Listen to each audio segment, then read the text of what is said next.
ကျွန်တော်ဒီတလာပိုင်းဆိုရင်ပုံမှန်ဆိုကျွန်တော်တို့ကဈေးပြောင်းနေရှိတယ်ပေါ့နော်အဲ့တော့ဈေးမပြောင်းခင်မှာလည်းကျွန်တော်မိတ်ဆွေတွေဒီတွဲလေးကိုရှာဝဲစေချင်ပါခင်ဗျ။ကျွန်တော်ဒီနေ့ရမ်းမိုက်တဲ့ဘက်ထရီအင်ဗာတာတစ်မျိုးနဲ့ကျွန်တော်မိတ်ဆက်ပေးမယ်။အဲ့ဒါကဒီ Roman မှာသူက24 volt မှာ 4.2 kW နဲ့လာတယ်ဗျာ။ဘက်ထရီကတော့ဒါကက်တယ်ပါ။ကက်တယ်မှာသူက25.6 volt မှာသူက320A ပေါ့နော်။အင်ဗာတာကြောင်းလေးရင်ပြပြရမယ်။သူက24 volt ဆိုတော့ကျွန်တော်တို့ကဒီ4200 watt ဆိုတော့ကျွန်တော်3500တိကျွန်တော်သုံးလို့ရတယ်။ပြီးတော့ရင်ကျွန်တော်ဒီ MPPT ကိုလိုလောက်တော့သုံးလာပြီးတယ် PV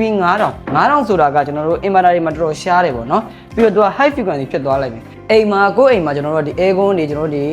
ရေခဲတစ်တာ TV အစစရကျွန်တော်အားလုံးသုံးရတယ်မှာပါတယ်ပေါ့နော်ဘက်ထရီဆိုရင်ကြတော့သူက25.6 volt 320ဖြစ်တဲ့ပုံမှာကျွန်တော်တို့က